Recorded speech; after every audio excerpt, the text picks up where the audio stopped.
Welcome to the World United. Welcome to the World United. Maria Pellicano. She is a coach, a mentor, a speaker, an author, and a voice and speaking trainer. She's known as a communication specialist with BetterUp, public speaker coach and voice coach for both singers and speakers. For the past 20 years, Maria has been empowering people to present on platforms with confidence, competency, and certainty by tweaking the voice, the mindset, and message powerfully to communicate with influence, delivering public speaking training and voice coaching with both business and personal clients. She has written and published The Art of The Art of Powerful Communication, aligning your mindset, message. Recently, she has delivered The Engaging Voice, a training to VCAT staff and members, 120 customer service officers at Trivago in Germany and Nissan Doha, helping them use their voices powerfully. She is a singing teacher and singer, published and written 20 original songs and producing 3 albums. Breathe your voice, shine.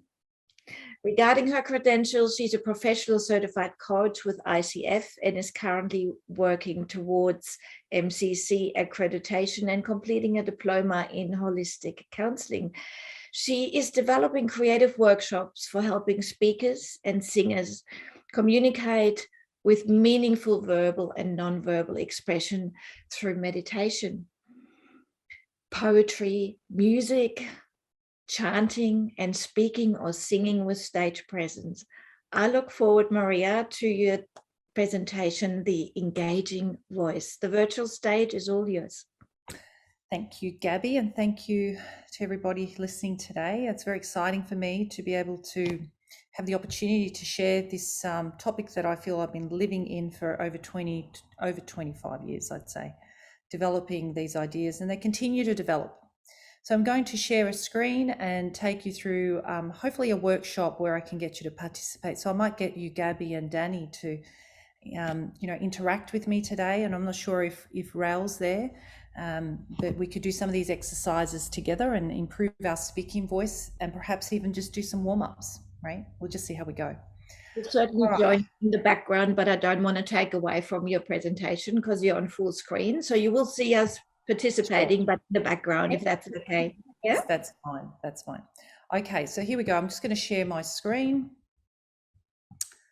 So the engaging voice. So my background is in helping people improve their speaking voice, as well as feeling that they can speak with purpose and intention, and also be free and confident and owning what it is that you say. And so in that, I use a blend of 3 critical aspects. And I have written a book, which is called The Art of Powerful Communication, by aligning the mindset, the message, and the voice to be congruent. So then you are fully present and credible and have the authority that you need in what it is that you say. And I think a lot of people are lacking that authority at times because there's some doubt in what it is that you say, or there's some sort of concern of whether I'm good enough or not. So hopefully today, this presentation will help you understand your voice better and your level of communication and where it's at and what areas to improve. So I am a consultant as well as a coach, mentor. I'm really, my nature, more of a teacher. I think I've always wanted to be a teacher. So I think in a lot of my work, I'm more of a teacher and a mentor.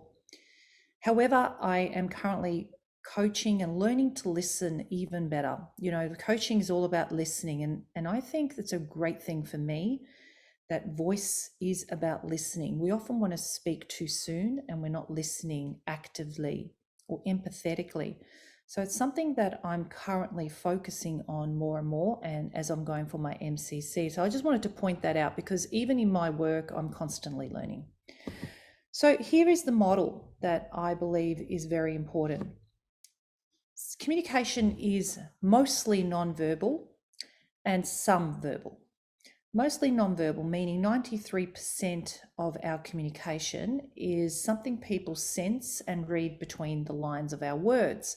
So they often listen to those things that you're not saying, because words alone don't carry as much meaning as your energy does. So the purpose you give to the words has more energy than the words themselves. Now, words are important, but it's the tone of those words that makes the big difference on how they come across. So what I want to share with you today is that there's three critical aspects. The first one is voice, your quality of your voice. And that is, do you mumble? Do you have a very strong accent and you can't be understood? Do you stutter? Do you speak with a clenched jaw and tight tongue like this because you're nervous or you're not comfortable in what you're saying? Or maybe this is just a bad habit. So sometimes we just simply have bad habits. We've picked these qualities of voice tone from our parents and our teachers. So we want healthy speaking and we want a great voice tone that only somebody else can give you feedback on, because usually we cannot hear our own voice unless you record it. When you record it and you listen back on a recording or watch a video, you then can, if you know what to look for, start to hear it and see it and feel it. So that's where voice coaching is really, really crucial for people who depend on their voice to communicate meaning, not just words, but meaning in their message, or want to lead with influence. Sometimes we're not as influential as we could be simply because we don't have the right voice. And I'll show some examples of that later. And so in this voice area is also our body language and our gestures and our eye contact. Even just using your hands, I'm simply using my hands here, helps my voice free up. I'm not doing this online because I find this is very annoying when people like overuse their hands, but just simply down here, even just for me, I'm not sure if you can even see that.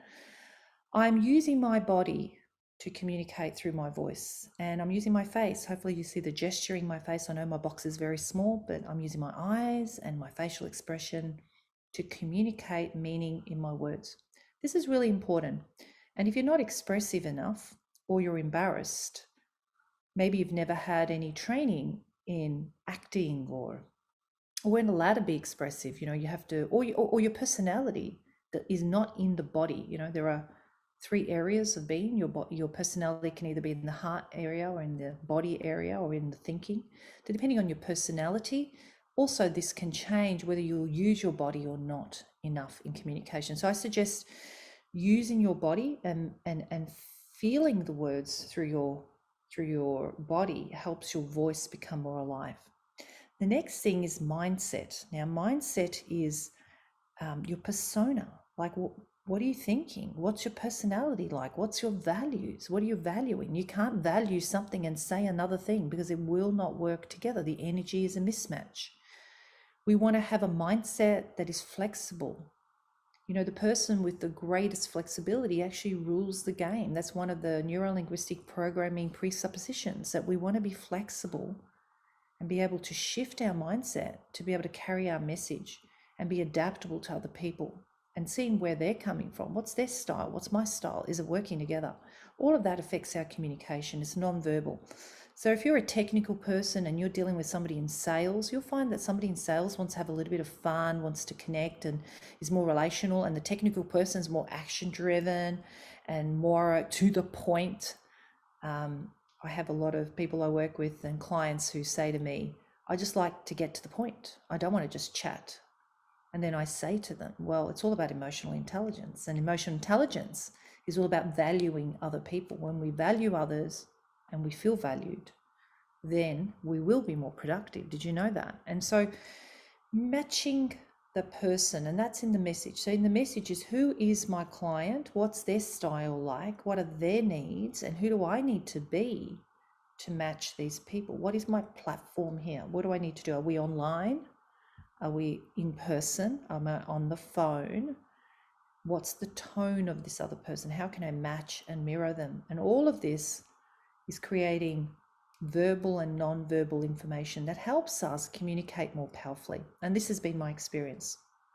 And again, I'm working with a lot of leaders from across the world, executives and CEOs and managers and directors, people with high profiles who have got so much ability to influence large amount of people, who talk to me about these aspects that I've just spoken about, who have issues in voice, mindset, and message, who feel they're being limited.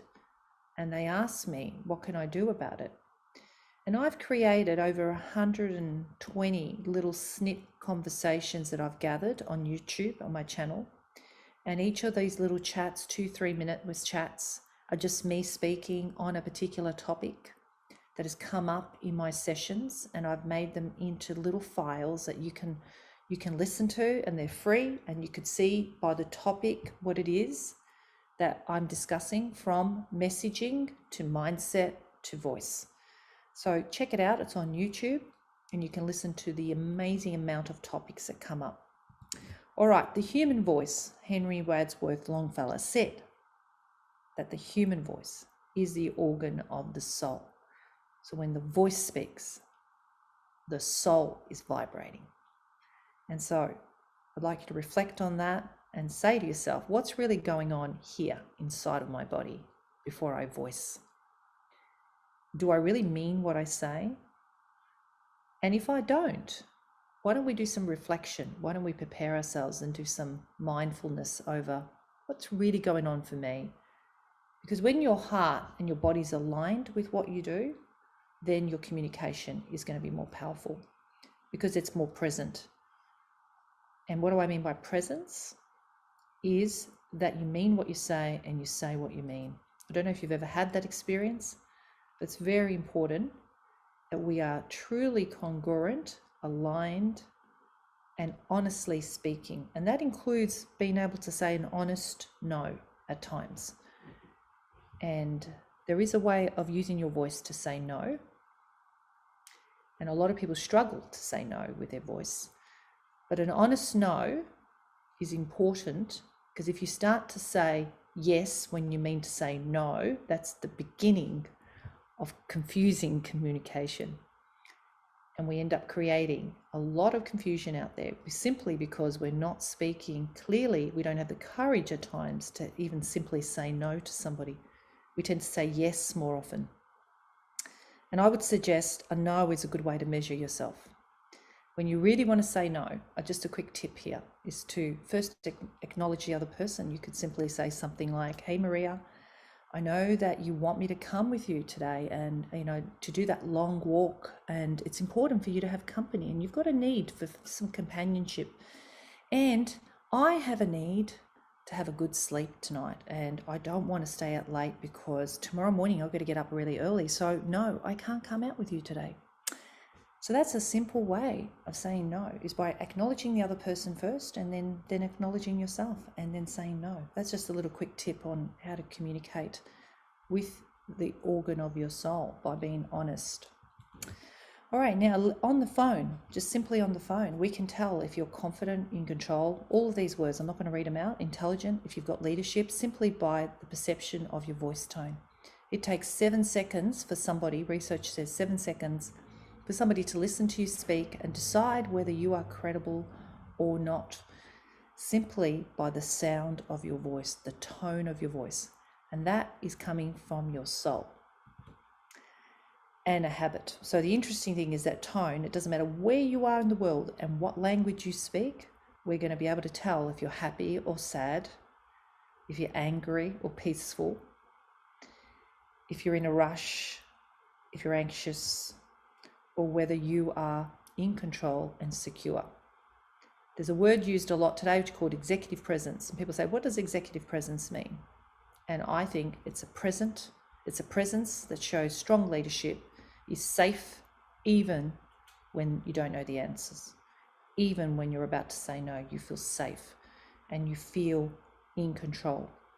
And that is a tone that most people are looking for. They're looking for a tone where they can just relax and trust you.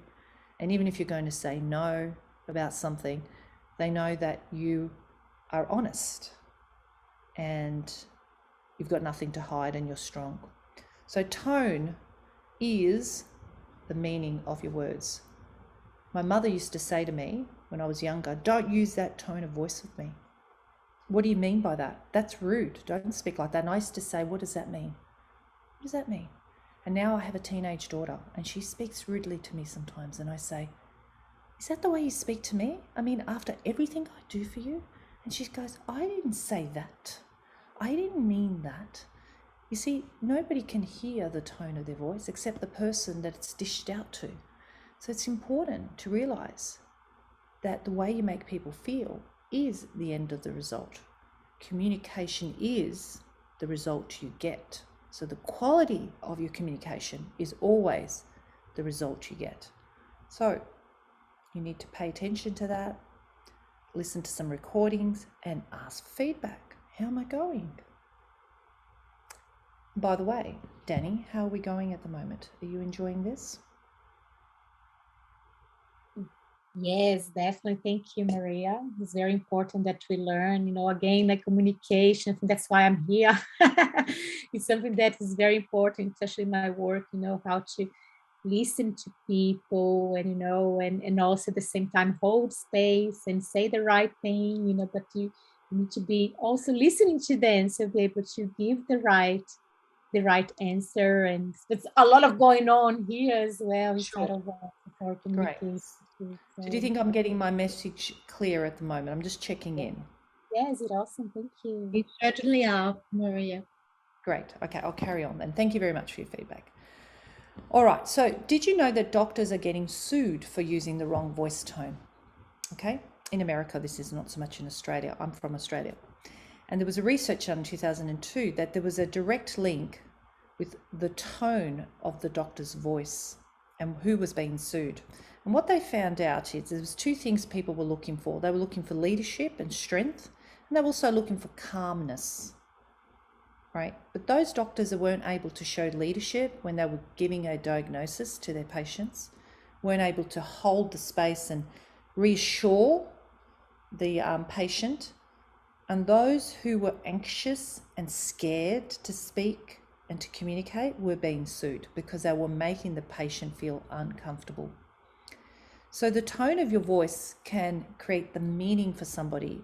And in the end, if somebody has a meaning, if they feel and they have a perception from you and you made them feel something or they became something as a result of your creative voice, because your voice is creative and it creates energy, creates life or death. Now, these doctors were being sued when they weren't able to show both. So what are people needing? People needing both. In leadership, we need both. We need, and we're all leaders. I think we're all called to be leaders, and we're here to lead in some space. We're here to take action and lead. We need to show both strength and compassion. It's a no from me, but I'm going to be compassionate about that. I want to recognize you. I want to acknowledge you. I understand this is important to you, but this is no for me. So we need that both. We really need this and that.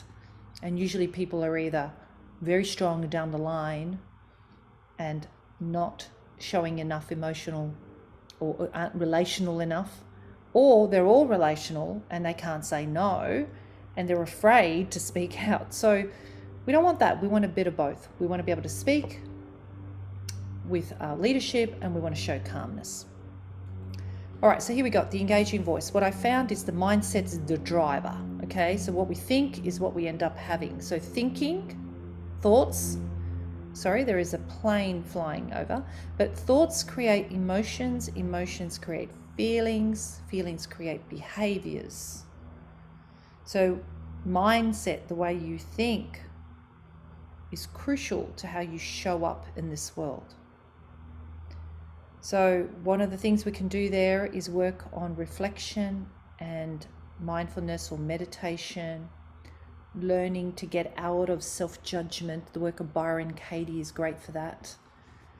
Removing that self-judgment, because all of that is going to freeze up your body and your voice. And then we have voice is the communication, and the message is, okay, what's the purpose of your voice? Is to deliver a message. And the message is the higher purpose, right? Who are the people that need to listen to this? Where are they, and what's in it for them? So my voice is all about what's in it for them, what's in it for the listener, what's important to them. If I can deliver that to them, then I'm successful in my voice. But if I am just wanting to voice to get it off my chest and I do not consider the other, then I am playing a ball game on my own. I'm just throwing the ball and I don't care if you catch it or not. Instead, what we need to be doing is engaging in a dialogue, which means just a metaphor would be a ball game. I throw the ball to you and I look at your hand sizes. I look at how high, how tall you are, or how short you are, how old you are. How do I throw the ball? How do I make sure you successfully collect that ball, catch it, and that you're able to throw it back to me?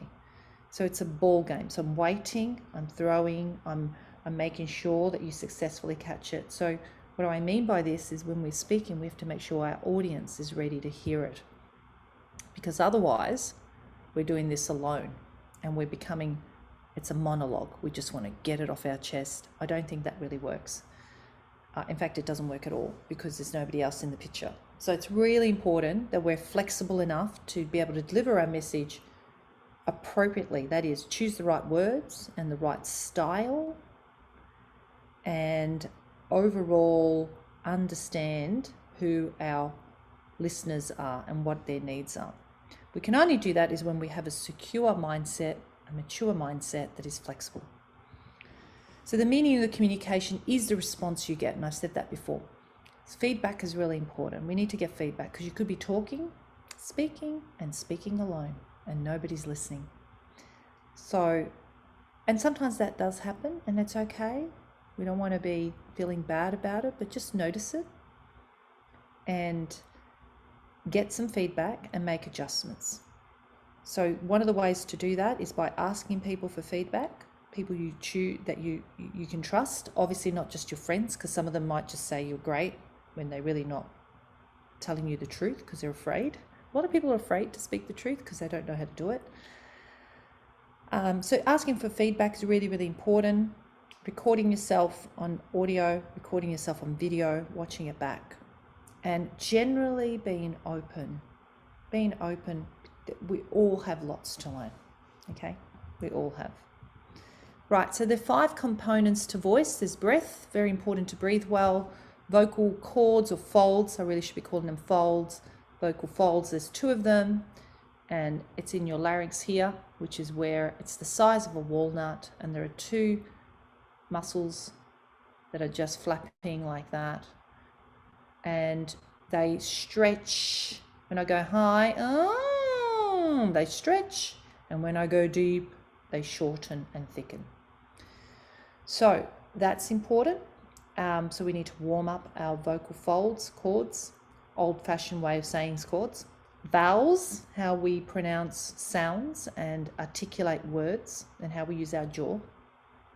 The tone, vocal tonality is very important. What tone are you going to use? For example, if I'm a teacher, I would use one tone. Then if I'm just a colleague, I would relax my voice tone, maybe use a bit more breath. If I was a coach, in fact, on YouTube, I have a recording on that, the 4 vocal different voices you can use for being a coach, a mentor, a colleague, and I think a teacher, right? 4 different voice tones. So being able to choose your tones, and it's not just one sound all the time. Body posture, the way we sit, the way we stand, the way we use our gestures, and whether that's good or not. Is it helping you or not? Because if you have your neck sticking out like this when you're speaking, like at the computer, it's going to affect your larynx, it's going to affect your breath and your voice. And all of this is presence. Okay, so what do we know? We know that actors and singers generally have a very good presence on stage because they're aware of their bodies. And people who have never had any creative work or worked in a creative field tend to be less expressive and usually boring and monotone. So we want to work on these 5 aspects. The breath is you put your hand on your belly, where your belly button is, and you inhale deeply into your tummy, and your hand expands, right? It's just horizontally expanding. So it's hand on your belly, breathe, and your hand moves out. We don't want to be breathing up in the clavicle area like this, because you're never going to get enough breath. And if you're anxious, you've got to check that your breath is deep. So into your hips, low. Really deep breath. That also makes your throat open. Your larynx drops down lower. Vocal cords, vocal folds, is to warm them up. A simple lip trill.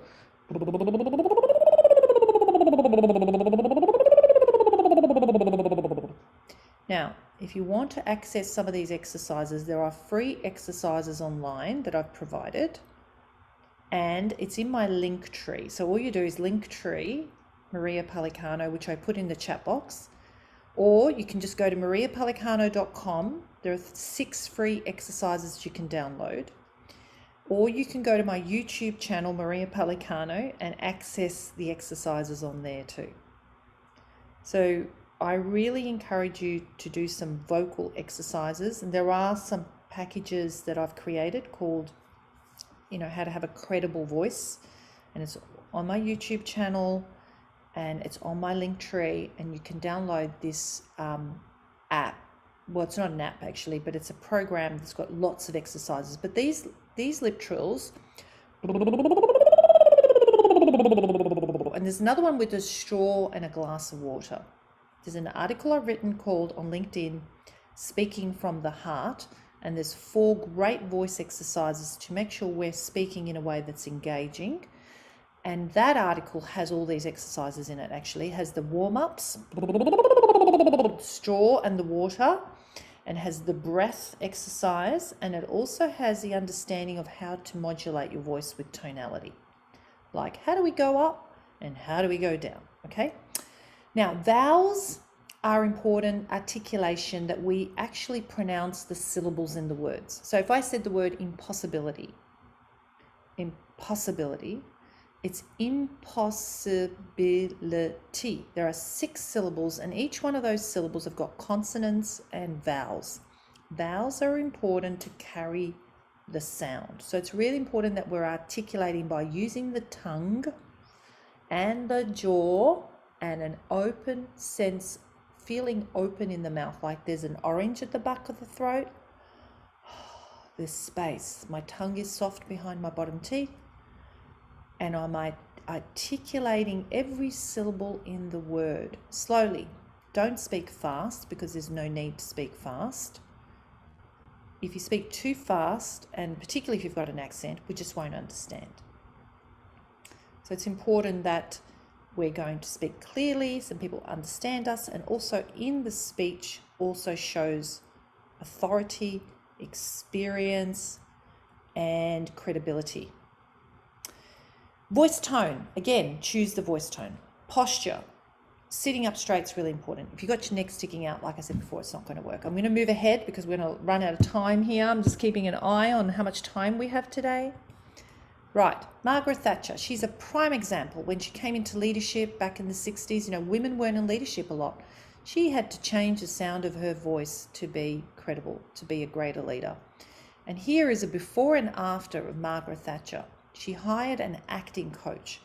Now, it sounds very assertive on the second one, but you've got to imagine in those days, women weren't really heard, and there was very, very few people in a position like hers. But let's have a listen to the change.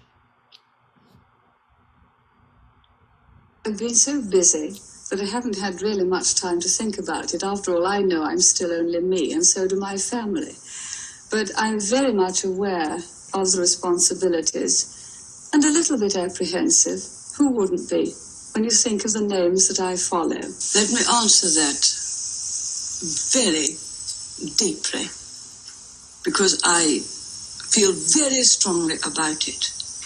The greatest divisions this nation has ever seen were the conflicts of trade unions towards the end of a Labour government. There you go. And you can hear the dramatic difference between her before and after voice. And that's on YouTube if you want to listen to that. She had to change, and you can see her eyes are stronger. You can see that her voice is quite firm, Her face is leaned in. She's using her body language, and it makes her words come to life way more.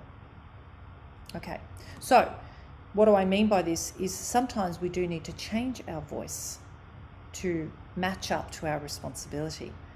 Now, if we're doing this quick change, just remember your body needs to catch up, and you may have to readdress the way you dress and the way you sound. All of those non-verbals need to change. If you're being promoted, you may want to think about, well, do I sound like the title that I have? Do I actually have that in my body? Do I resemble that? Do I look like that? All of those aspects are really important. Even her clothing has changed here. All right, 7 critical aspects that affect your speaking quality voice. There's your pitch, how low and how high. If you have no pitch, in other words, it doesn't go up and it doesn't go down. Everything stays the same like this, and it sounds very robotic. Then you have a monotone voice, and that is very hypnotic and puts people to sleep. And it feels like you're not really human, and you start to sound very robotic and very much like Siri. But if we use expression, meaning I go up and I go down. How are you today? Wow, that's so good to hear that. I'm glad that worked out for you. So today we're going to be doing X, Y, Z. Notice I change my pitch to create meaning. If I don't do that, because I haven't got enough expression, I'm monotone, and that is absolutely boring, and it's like lifeless. Pace, speaking pace, create space, be okay with space. Without space, we cannot hear the words. We don't want every letter on top of each other. We actually need individual letters, and then we need a space in between words. So we need to create space and be comfortable with space. A lot of people are speaking too fast, as if they're playing this ball game alone. They just keep throwing the ball, and it's up to you if you catch it. I've just got to get it off my chest. And I find it's a bit selfish, really.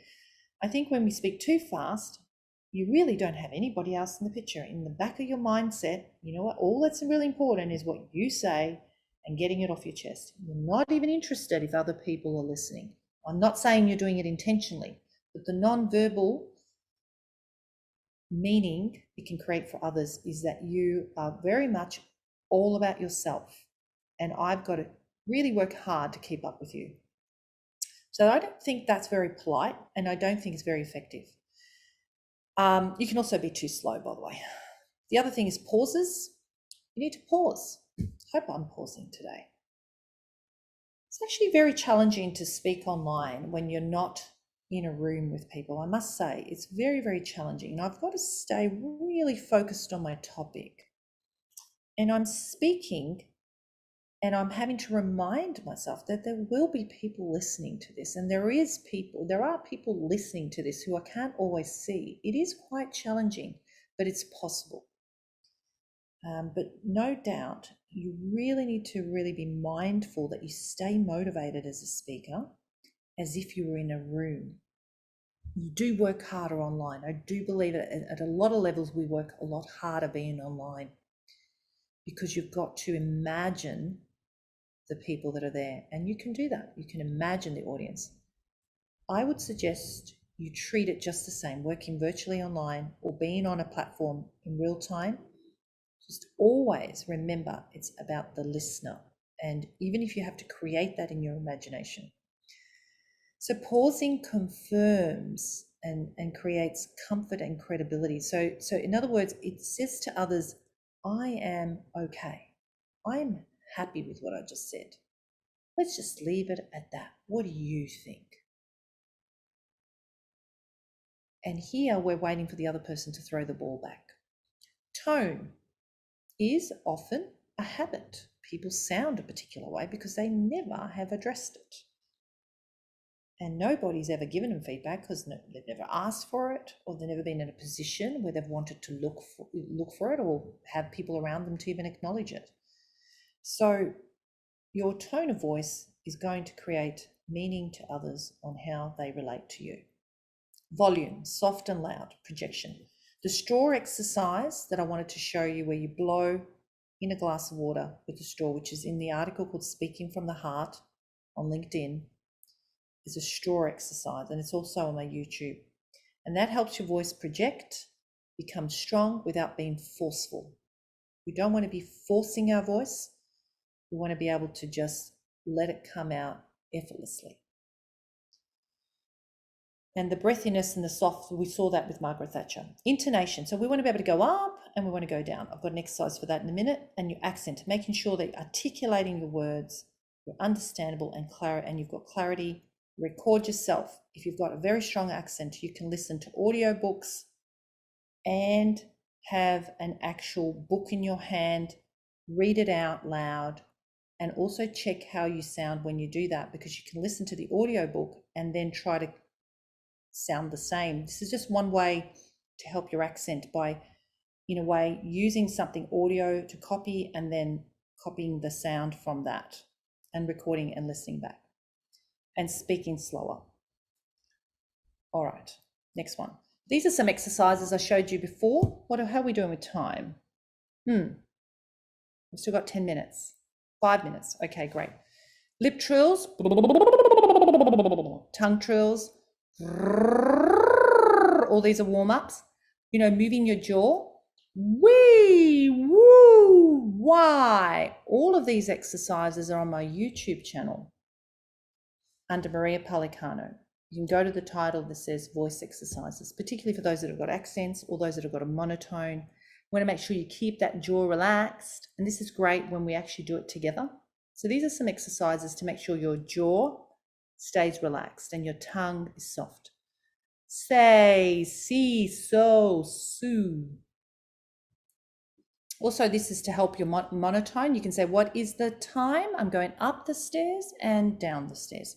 What is the time? What is the time? What is the time? I'm going down the stairs and up the stairs. So 1, 2, 3, 4, 5, 5, 4, 3, 2, 1. Practicing variation in your pitch. So you're not always just doing 1, 2, 1, 2, 1, 2, 1, 2, 1, 2, 1, 2, 1, 2. That's really boring. You go 1, 2, 3, 4, 5, 6, 7, 8, 9, 10, 10, 9, 8, 9, and so on, coming down to vary your voice and you're not becoming boring. Similar as this, like listen to how this changes words. I did not say I baked the cake. I did not say I baked a cake. So you can even stress words to convey messages. I did not say I baked the cake. I did not say I baked the cake. I did not say I baked the cake. See, you can emphasize words also to create different meanings. Some of us are stuck in one way only, and that's why your communication is probably not going anywhere, because you could be speaking in a way that you're actually conveying the wrong message. So you wouldn't know that until you record or get some feedback. So check the way you speak using the right inflection. Right, 12 things you can do to speak in endurance. Let's limit the hours speaking. You need to have rest time and pauses. Drink 8 to 12 large glasses of water a day. This is for your speaking voice. Avoid smoking and using inhalants and pollutants out there, or even if you have, asthma or anything like that, it's going to affect your speaking voice. So be aware of that. Don't expose yourself to constant loud noise because you'll end up yelling when you're speaking. Avoid trying to hear yourself in loud environments. There is no way you can hear yourself in loud environments. So you might as well just close your ear like that when you're in loud places. Keep fit because that makes your voice energetic. Be aware of what you eat and drink because it causes gastro reflux and it affects the vocal folds and makes them very husky, and then you become raspy when you're speaking and harder to create sound. Stress and anxiety affects cortisol in your body, and your vocal folds are hormonal. So the way your hormones work in your body affects how you speak. So you want to be making sure you manage the cortisol. Regular warm-ups and exercising your voice. And the straw exercise. Avoid throat clearing. Really ruins the vocal folds. Become aware of your body posture. The way you sit will affect the way you speak. You need to make sure that you're speaking upright and your chin's not sticking out like this. And be aware of optimal speaking techniques. So check the environment. Am I forcing my voice? Things like earpods are really good because you don't force your voice. If your technology is terrible, you end up yelling. All right, so I've learned that people will forget what you said, but people will never forget how you made them feel. This is by Maya Angelou. And it's very important we understand our voice creates feeling and emotion. this is my book, and it's been lovely conveying this wonderful message to you, and I hope you can utilize some of this learning. Thank you. Maria, this was absolutely brilliant. I have learned so much. You know, you sharing with us all the aspects and elements of communication that, you know, I certainly wasn't aware of, and I hope our listeners have learned something too, and especially focusing on what affect the way we communicate and the effect of our messages on people and how they are perceived and received. So bringing in also learning about the voice, but the body posture, I'm already sitting up more straight than I have before. So it's been wonderful having you, Maria. Thank you so much for coming on. I hope you can join us for the closing ceremony on track 1 at 3:30. There'll be hopefully all the speakers coming together to celebrate this journey we are on together. Yes, thank you, Gabby. That's right. So if anybody wants any of the resources, reaching out to me in any way, please feel free to go to the link tree, which is on the chat box. Can everybody access that? Yeah. Yeah, and please, everyone, remember the sessions are recorded, so you can rewatch them and actually take your time to do the exercises. Great. Yeah. Thank you, Maria. Thank you. It was great. I really needed, I think, the presentation, because I think I struggle a lot, you know, to speak. Yeah, I can hear it. I can hear that voice. Yeah. I have thyroid problems as well, so I use my essential oils to keep, you know, I'm really working on yeah, I can hear the huskiness. So the straw exercise there would be great for you. So speaking from the heart, just really worth doing some sessions to make sure you protect your voice, because where would we be without our voice? You know, it's like your face, you know, you got to take your voice everywhere with you. And just quickly, my dad lost his voice. You know, I saw it happening through motor neuron disease, and I saw what it does to people when you lose your voice. You know, you just become disconnected from people. So it's really important to look after. We actually take it for granted. That was beautiful presentation. You know, everything, you know, like we need to do, like to look up the tone and how to speak. So. I did rush, but anyway. Voice presence is very important, because, for example, I was doing my presentation, the workshop, like, I had 10 minutes to do it, Danny, and then I went there and I did it. I couldn't even get, and now I can do parasympathetic and synthetic systems. I couldn't even pronounce that, you know, I was in a rush. So I couldn't get this voice presence, you know, for my presentation. I practiced, you know, so I could be that presence on my voice. But when you are in this rush and and your mind is working, you cannot be, you know, is this voice presence was very, very important to be aware of. So thank you. Very, very important. Thank you. All right. Well, thank you. Thank you. Thank you very much. Thank you. Thank you. I need to go to do a session now with somebody, so I'm going to be ending here. Thank you. Bye-bye.